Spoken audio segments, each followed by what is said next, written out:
had the incredible fortune of starting up as one of the first employees of internet pioneer Yahoo. How early was I? We actually opened the entire East Coast operations for Yahoo out of my apartment, and I was the first outside salesperson hired. We changed the way people find information all over the globe. We connected hundreds of millions and billions of people all across planet Earth. When I moved to Florida in 2001, I was inspired. I was inspired to give back. The first thing I did is I started a program called Superb. Superb stands for Students United with Parents and Educators to Resolve Bullying. And it is a wonderful program. It's an 8-week program that over 50,000 students in the state of Florida have actually gone through. But it's really about giving children social and behavioral skills that they need to ultimately compete as successful adults. Imagine the child that sits alone at lunch every day and how sad that is. Well, imagine if you've now empowered any student in that school, a bystander, to actually be able to stand up and go sit with that student. That'll change both students' lives forever. It'll save those students.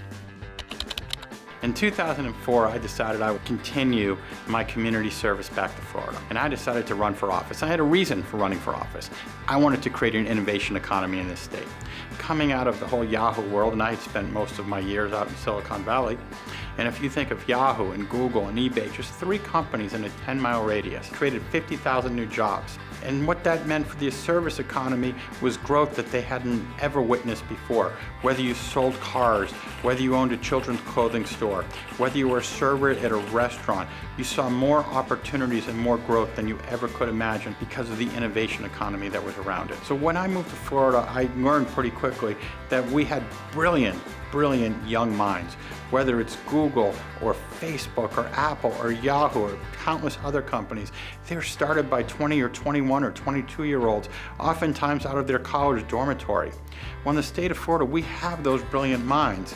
Unfortunately, those brilliant minds, if they know that they have a valuable idea, we're going to places like Texas and California. I created something called the Institute of Commercialization. That is our statewide incubator at the University of Florida.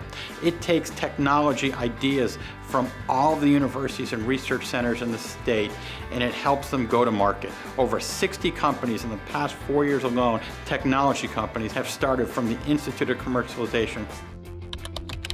As your CFO, I will make sure that I will be thinking consumer first, second, third, and fourth. Your insurance rates, your property insurance rates have to be stable. There has to be, when there's an event, that claim has to be paid. There's too much fraud that goes on in our state, and it's incumbent upon the Chief Financial Officer and the staff that the Chief Financial Officer puts together to eradicate and eliminate all the fraud that we have in this state. It is critical that when we start thinking of the consumer and we do a consumer bill of rights. Most importantly, if you're any of the 600,000 plus current state workers and retired state workers, what's important is that your retirement is protected.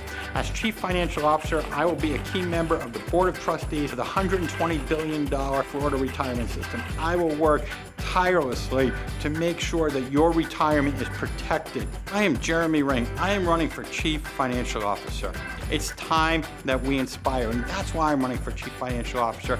I want to inspire students, I want to inspire adults, and I want to inspire the state of Florida to innovate, innovate, and innovate. Thank you very much.